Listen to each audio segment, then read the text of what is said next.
Решили показать полилку, пока мои девчонки купаются в бассейне. Вот здесь у нас полки, венички сохнут. Довольно 5 взрослых мужиков спокойно помещаются.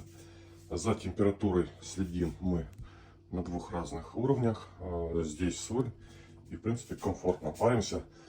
Друзья, вот здесь внизу получается 60, вверху 70. Это самая идеальная температура для парения.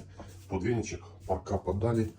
Так, ну здесь ведерко у нас, душ, все, здесь туалет.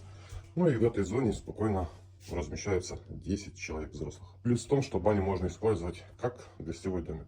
Летом в бане, естественно, никто не пользуется.